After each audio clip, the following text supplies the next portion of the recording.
Welcome to my Dream Log Cabin podcast, where we help cabin lovers like you navigate the uncharted waters of building their dream log home. From idea to move-in, we cover all aspects of log home design and construction. Thanks for tuning in, and be sure to hit that subscribe button. This podcast is sponsored by Caribou Creek Handcrafted Log Homes. Okay, welcome back, everybody and cabin lovers out there, to another episode of My Dream Log Cabin. And I am so excited today to introduce you to one of our newest employees, Jack Phillips. Woo! Yes, Jack is so awesome. We're so happy to have him part of this team. Jack, tell us a little bit about you and how did you find Caribou Creek? Well, it was about a year ago now. My wife and I were out visiting from upstate New York, which since moving to the area, we've been telling everybody is east of Boise. We found Bonner's Ferry and loved it so much that we decided to, after getting married, move out here and settle down. And Caribou has been just an incredible place to work, a blessing to myself and Maria. And it had everything that I was looking for: log cabin design of world-class quality. And being able to come here and work is a privilege and an honor. Yeah. And I'm all, because I know, because it is an honor. I enjoy it too. I agree. I'm in 100% agreement with you. I was curious too, just, tell us a little bit about like the coolness of the fact that here you were coming from the East. We won't say where. No. and you found this little tiny town here in North Idaho. And we happened to be looking for a designer at the exact same time. And your background is in what? Well, architectural design. So I graduated from Syracuse University School of Architecture in 2017. I've been working in the Syracuse area since then, since we made our move out. And my wife and I figured it was time for us to make a little bit of a change in our life, where we wanted to live and things and grow a family. And design has always been a passion of mine, especially homes. Working particularly with logs presents unique but very cool design challenges. And the opportunity to work one-on-one with clients is something that's so cool, because we get to take a design from its beginning, from what a client wants, and work with it to the site, figure out how it best fits on the site, so that they have the most successful building and home that they can possibly have. Jack, you bring up a really good point. One of the biggest things that we've seen here at Caribou Creek is that sometimes people will spend oodles of time dreaming about their floor plan, planning it out, pencil sketching it, all of those things. And they come to us ready to build. And when we go visit their site, we come to find out that the plan that they are in love with doesn't quite match their site. And so we need to revamp it. We end up revamping the floor plan, or maybe redesigning it in a way that fits that property. And so that brings us to today's topic: is how come and why should somebody consider the site before they get too deep into the design, and how does the site affect the design? Well, that's a really good point, because what I see happen often is a client will pinpoint onto their dream floor plan, and it will be in their mind I really want this. This is exactly what I'm looking for. And they put all of their attention and energy into one particular thing, such that when it comes time to really look and investigate into the site context where they're looking to build, it turns out that that's not actually going to be the best solution for them. And being able to mitigate that and show a client and discern what the most important things are in that floor plan that the client likes.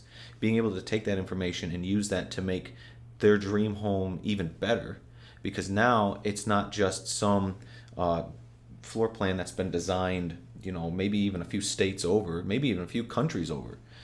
Now it's something that is, it has the aspects of what the client really wants, designed for their site, a completely unique floor plan that's theirs. And it functions and it works very well, not just as a floor plan, but as a home. I love it. Yeah, because not all sites are like Wyoming, where everything is flat, right? Well, that's true.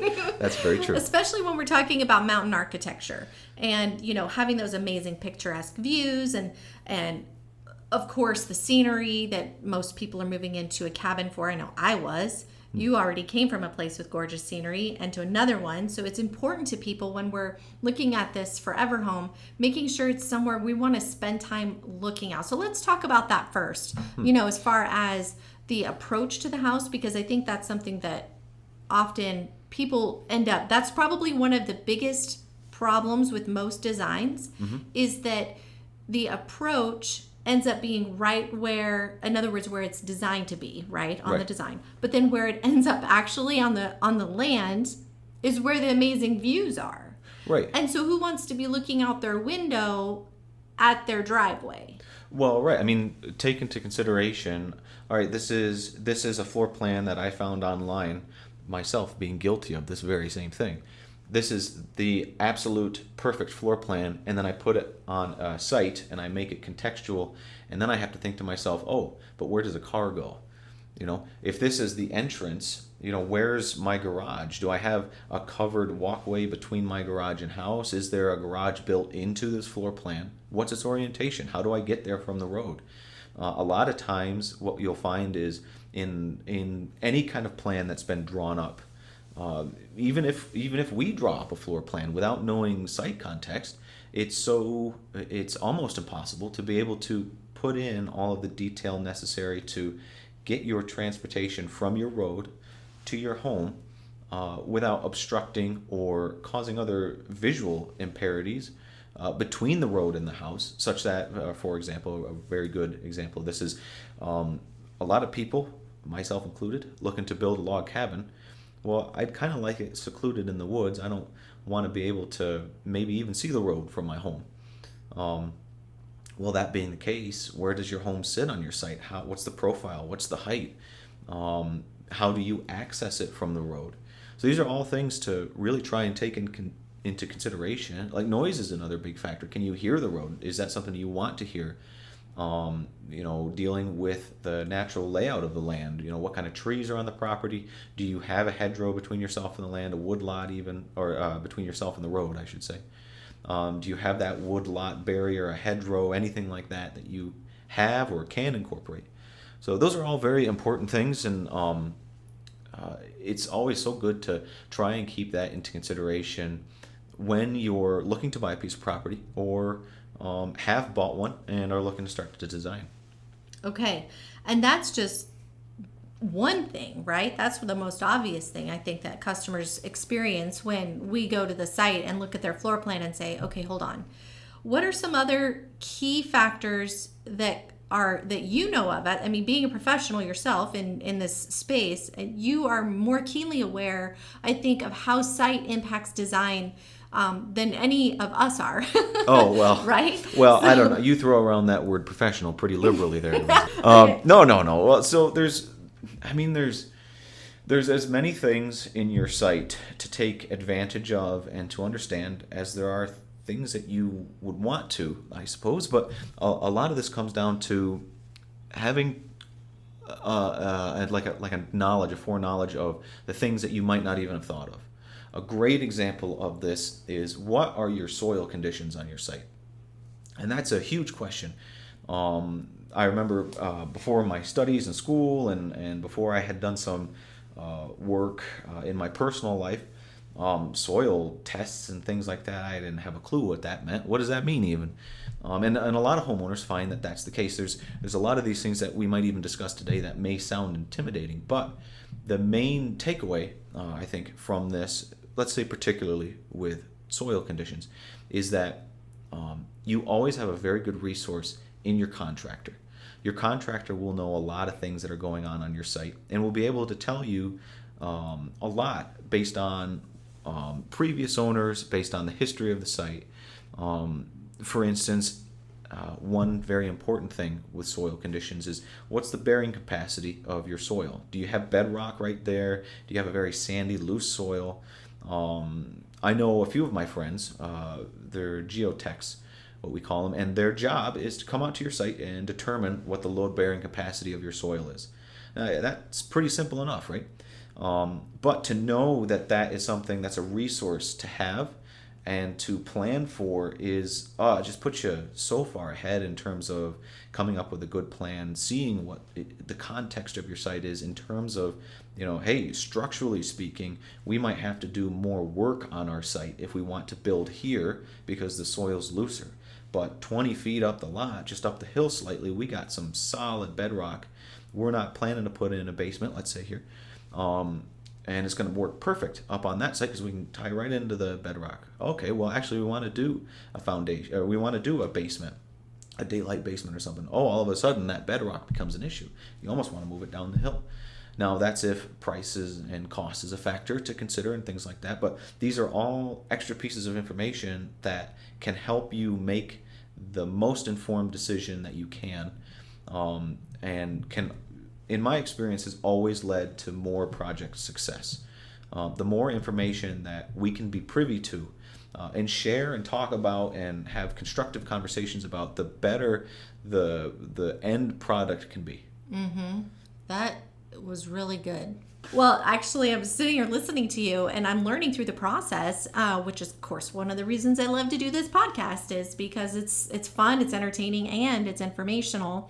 And I never really realized how much it was going in underneath the ground, So that geotech person, right? Yes. You said, is that like a professional that somebody could actually like just Google and find them, or how would they go about connecting with somebody like that if they wanted to? Yeah. So geotech, that's actually a geotechnical engineer. So they have professional training in how to analyze soil compaction. What you might find is if they come to your site, they would bring something called a penetrometer, and that device is what they use to figure their calculations for soil stability and compaction. Wow. Now that sounds intimidating, right? It sounds like that's a whole profession, and it is. But it's their job to make your job as a homeowner easier. And reaching out and finding the best ones, it's always good to speak with your contractor about that, because that's their job. Your general contractor is in charge of being able to know all these kinds of things for you and take that burden off your shoulders. Yeah, so true. Yeah. Okay, so we talked about site approach. We've talked about soil conditions and how they affect the design, obviously, because you said structurally we may have to modify the design if it needs to be more load bearing. Is that correct, or am I totally messed that up? Well, no, you're spot on, because different foundations, different footings will be needed in different soil stabilities. Gotcha. So yeah. Okay. And then you also, kind of prior to us getting on this chat, we talked about water flow and how that can impact things. So let's talk about that a little bit more. Sure. So when you're looking at your site, just as important as your soil conditions is there water flowing through your site? Because if there's water that's going to go right through where your house is going to be built, well, that's going to be a problem. And there's different ways to mitigate that.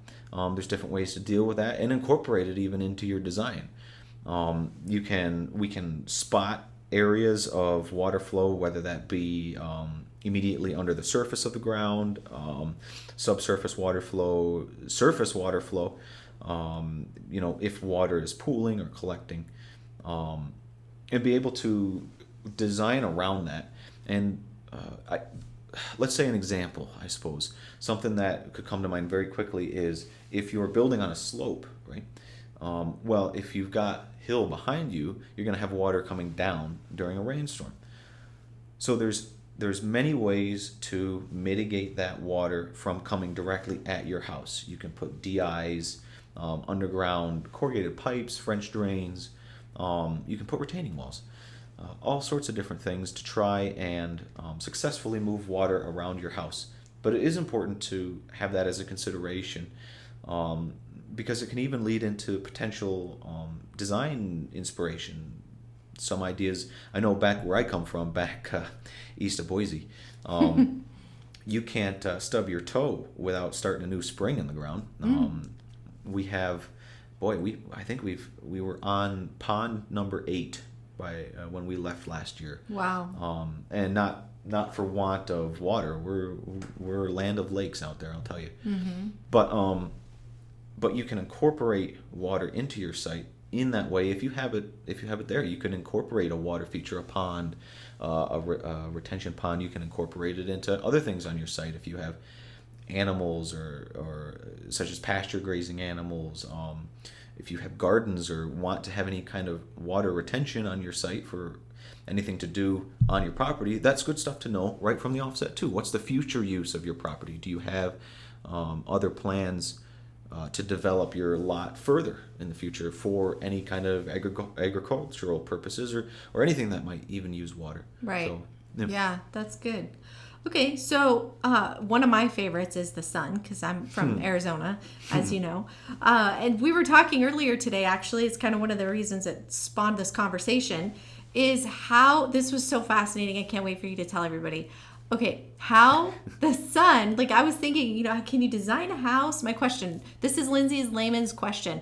Can you design a house, Jack, that, keeps, I want to have these amazing views, but I don't want the sun beating in on my house, causing this ridiculous amount of heat. Right? Yeah. Okay, so what did you say about that? That was the best. When you're talking about the sun, like that question itself already needs me to respond with a question. You don't want the sun beating in on your house. I assume probably on June 21st, right? Right. At the hottest day of the year with the sun at its maximum potency. Yeah, totally. But maybe on December 21st, you wouldn't mind the sun coming into your home, giving you a little bit of extra warmth.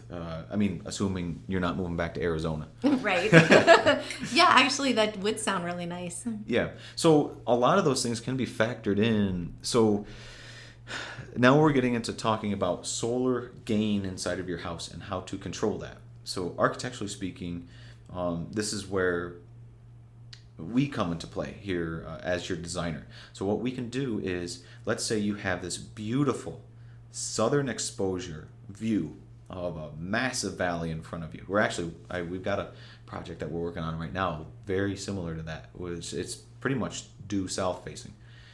One of the major things that I've got in my head right now in terms of this project is a lot of glass on that major south facing wall to give you really good exposure to your views.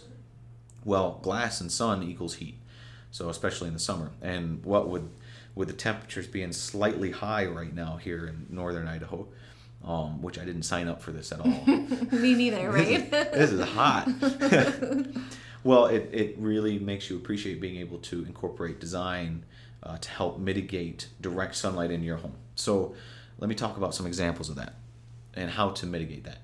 So if you have that big south-facing wall, imagine you extending a roof maybe 12 feet out beyond the main wall of your living room so that your roof forms maybe a covered porch over the outside southern wall of your living room there. What that's going to do is you're going to be working with two angles. So maybe, for instance, let's take June. So in June, the sun is going to be at its maximum peak altitude in the sky. So if we plan to extend that roof to such a distance, let's, for example, here say 12 feet, that the sun at noon, as it comes down, the angle at which it comes down falls on your porch outside your house. So you never get direct sunlight in your house during maybe the few months during the middle of the year when the sun is at its height. So that's going to be perfect, because if you do that, you're going to keep the heat out of your house. You're going to still get all sorts of really good indirect light in your home. It's going to be very bright anyway. But if that roof, using that 12-foot extension example again, and that distance can change just as we talk about this for the site. As we get back to the winter months, what you'll find is the elevation of the sun in the sky is going to come back down in the northern hemisphere anyway, and that's going to bring the sunlight back into your home. So when you've got snow on the ground, you can be enjoying sitting in your living room with sun coming on you. It can actually passively heat your house to some degree. In some ways, even very large degrees. There are whole communities of architects who design homes specifically to not require any heating apparatus and only use passive solar and geothermal and things of that nature to completely heat the entire home. and they're successful in cooling homes in Arizona and heating homes in Point Barrow, Wow. Alaska. So there are ways to incorporate this stuff, not in some small way, but in a very effective way, very noticeable way. And in a beautiful way. I mean, that's the thing. Like, even listening to you talk about it, it sounds elegant. Like, I really like I picture this one house. I'm picturing this one house that we've designed that probably was taking all that into account, and I didn't even know, but it was really gorgeous how it almost has this like canopy, but without a truss. It was just kind of like a peak almost that overhung. And it just looked really awesome, and it almost framed the house. That's the way I like to say it. Okay, yeah. You know, and you can do these things in a way that, because honestly, you want to hear something funny. Of course, coming from Arizona, you might have experienced this, but after what you just said, if you would have started with that I know these guys and they've built houses to cool, I would picture a dome house or something like really weird. Oh, you know what funky I mean? kind of stuff. Yeah. But the way you pictured it originally is it's elegant, it's beautiful, it's part of this design. It makes the house not only awesomely functional, but really gorgeous. And so that's what's cool about it. Unique too. Oh yeah. Well, there's so many opportunities for design. There's a lot of like I know that the design style you're referring to is like earthship houses, or what they're called. A lot of like rammed dirt, rammed earth kind of styles, or they use one good example is they use glass Pepsi bottles or things like that. You'll see them put them in concrete, and there's passive ways to do things like that. They turn out really funky.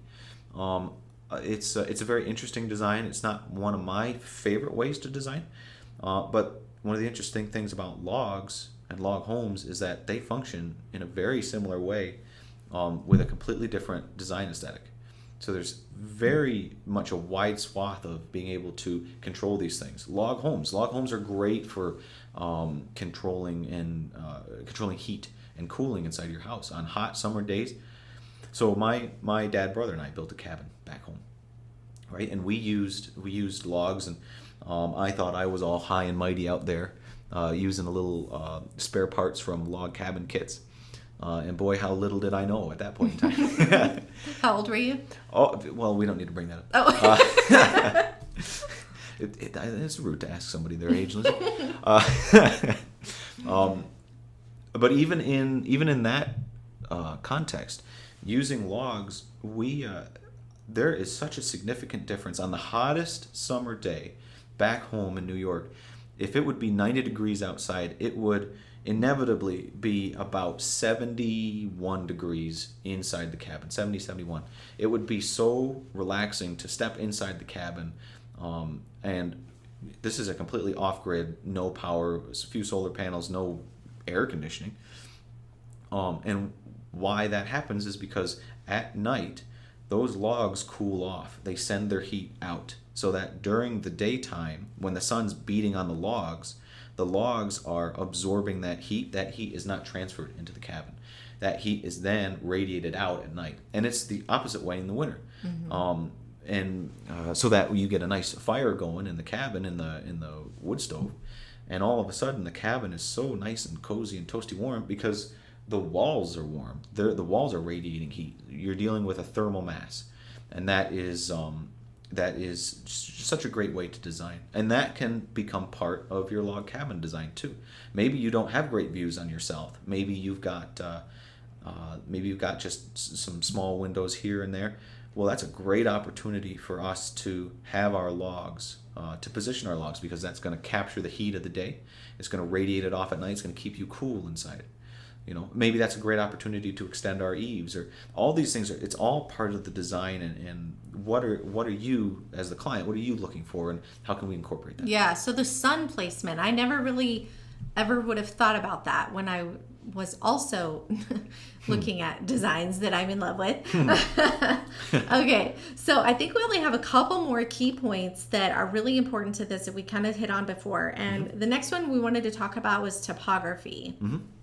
So, a really important one, how your building sits on your site. What is your site? So, talking about mountain homes, If you're on the side of a hill, that's going to impact a lot to do with your site. If you've been looking at a floor plan that you really like and you've been looking at it two-dimensionally and it's the first floor and you were in love with it, well, what happens when that first floor is put on a site that's got 20 foot of difference in elevation from one side of that floor plan to the other? You know, considering what a basement looks like there, what it looks like if it's on foundations, on piers, if it's built into the mountainside, hillside, or however, you know, how you enter your building on different slopes. It's all very pertinent to. And then I would think, sorry to interrupt you, but No, you no, just go got ahead. me thinking, like the way the house would lay out inside, I wouldn't want to go through a house that's like a Dr. Seuss house where I'm going up and down stairs everywhere, right? Well, right. You know, so factoring in like how to make it, I don't know, what would you say, user friendly, easy to maneuver, whatnot, Yeah. it would be important too. Well, consider if you've got if we're working with a client who doesn't want to feel like they're 20 feet up in the air, and they've got this beautiful floor plan that is a 20-foot long, a 20-foot wide living room that's 50 feet beyond the entrance of your main door, and you're on a nice hillside. Well, if you come in the house, you're going to end up 20 feet off the ground by the time you get to the end of your living room, and you're going to feel like you're way up in the middle of the sky. Now, some clients might love that. Some might be, yeah, let's do that. And others might have a good aversion to that. So it all depends on how, you know, what kind of space and what kind of house do you want on your site. And that's what we're here to help try and facilitate. How do you want that design to work? Right. That's good stuff. Okay, and the last one was context. Oh, Can you yeah. explain what that means? Yes. So here I'm talking specifically. We touched on it just a second before, but that's in terms of, you know, what kind of trees do you have on your site? What it kind of touches on a lot of things, like your topography, like your sun. It's kind of like a holistic way of looking at your site.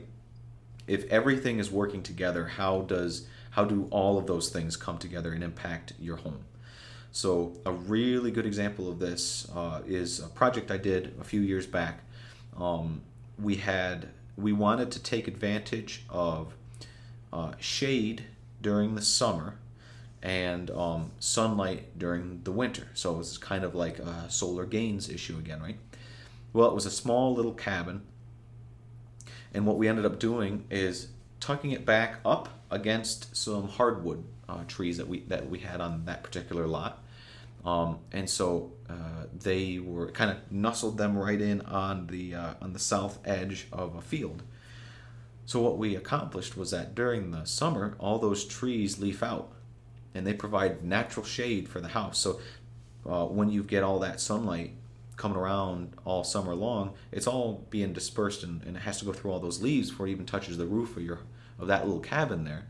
And then during the winter, all those leaves drop, and the roof of that cabin can take full advantage of just sucking up as much sun as it possibly can.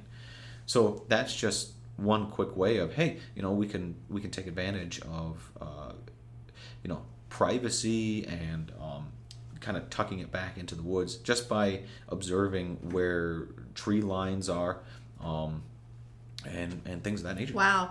I'm really, truly just, I guess, blown away at how I'm just picturing you walking out to a site. You recently did this for a couple different clients, didn't you here? Yeah. Mm-hmm. And I'm thinking, man, I never really, okay, this is Lindsay's version of walking out to a site. Oh, this is pretty. Look at that. I like that tree. Oh, that's a really nice tree. Oh, that's a flat spot. But see, Jack's about to tell you need to cut that tree down. Yeah. Well, and one thing I think that homeowners experience, and I know I'm guilty of this because we were looking at some property recently, is visualizing what it would look like with no trees. Right in this particular spot, or what if we landscaped over here differently? And I just cannot see that in my mind's eye. I look at it as just dirt. It's just land. Like, unless there's something really significant, like a meadow or a creek, I'm not really even, I don't know, aware of it. Sure. So in our case, Caribou Creek will go out and do a site visit. That's what happens on a site visit. So we'll go out with the client. So we'll on site discuss what the client's expectations and dreams are for their home, and that'll include so I'll be asking questions like, do you want to have your home nestled up against a woodlot? Do you want it to be in the middle of a field? Do you understand the implications of all those things and how that can affect your design going down the stream? And being able to communicate all those effects as my job specialty to help bring forward the best design for the client, it's very intimidating in the sense of, yeah, I know exactly what you want, and you saying that you want to keep that tree there is actually going to prohibit you from achieving that actual home that you're looking for. It's a beautiful tree, let's say in this instance. Actually, I was just having this conversation recently with a client. They really liked a tree that was on the site. And that's good, and it's all very good to accommodate and very much appreciate the landscape and the foliage on the site. But for this particular client, that tree is going to need to go. And we may incorporate that tree's lumber into part of the project, or the client might do that in some way or another. And in that way, the tree doesn't go to waste, because nothing needs to ever. But it's always important to know the effects of keeping and leaving and moving different elements on your site. Mm-hmm. Yeah. Well, that's really neat. Now I'm like thinking, what would it be like when Jack goes to the site? He's probably thinking like about all these different things at one time. What an interesting thing. I know, have you ever had an experience where you walked out to a site, maybe somebody had said, oh, I just want my house right here. Look at this spot. This is where I want my house. And then after you wander around, you're like, I know what you want, but what I'm going to suggest is that your house goes over here. And how did that, did you ever have an experience like that? Well, I have. So this is where, so I have, my expertise that I bring to the table is in design. And my expertise in design is to better help a client achieve the thing that they want. Now, I may think, in my professional opinion, which it is, and I'm here to provide that, that a home may be better situated in one place or another. I have had those kind of conversations with clients before. And I feel it is my job to tell a client if I think that they might be better suited with a slightly different positioning or different alteration in their way of thinking. Because that's what I'm here to do. Now, if a client is dead set on having their home in a place that I don't feel is the most design worthy of what they're actually trying to achieve, what I do is I talk with them and we negotiate that. And it always ends up in the favor of the client. I never try to take a privileged personal design stance on a design of someone else's home. If someone wants something and it's truly what they want, then I go with fervor. I help them design that. Mm-hmm. And it's because of my want to help get them the best thing that I will always tell them what I think is the most appropriate way to go. And if they disagree or they have a different opinion, that is awesome. I actually very much enjoy having clients come to me with, hey, I don't actually think that'll work. Because then what happens is you have a client who's invested and interested in their design, and there's no better situation for me as a designer and for us at Caribou here than someone who is very passionate about getting the best house that they can get. Yeah, I 100% agree. That's what makes it fun too, isn't it? Oh yeah. Yeah. Well, the back and forth is sometimes I have clients that will apologize for, like, well, I feel like I'm pestering you or bothering you. Not at all. That is part of the design process. If it was silence on the end of the client, I'd be concerned. Yeah, really. And I would. Yeah. Because this is their home. I've designed, speaking of context, I've designed about 30 different dream homes for myself. My wife's just about sick of it. But it's always because I have a new piece of property in mind, and my previous dream home doesn't fit the context. Mm. So it's kind of fun. It's a little hobby, and I work those I work some of the design challenges and aspects and things that I work through in these own little hobby houses, I suppose. I work those designs through so that the designs that we do here at Caribou can be that much better. Yeah. Well, I'll be really candid. I've seen your designs and I am blown away. What else is really cool, and I'm going to just toot your horn for a minute, is how your hand drawings are exquisite. And you have an eye for detail. You have the ability to picture things. And after this conversation, I can see it even more clearly how your mind is working, like, I would say 3-dimensionally, but it almost sounds like 5-dimensionally, if that's even an option. It just sounds like you have so many moving pieces happening in the same time to almost grow this house, into what exactly that client is looking for and meet all of these other things as much as possible, obviously. So, we're just really grateful you're here. This has been a great conversation. Thank you so much, Jack. Well, no problem, Lindsay, and I appreciate you saying that as I hand you some money here. I am very grateful for all that. No, I'm not giving it back. No, take it back. No, it's awesome. I consider myself a very blessed man to be working with such high quality and high caliber individuals.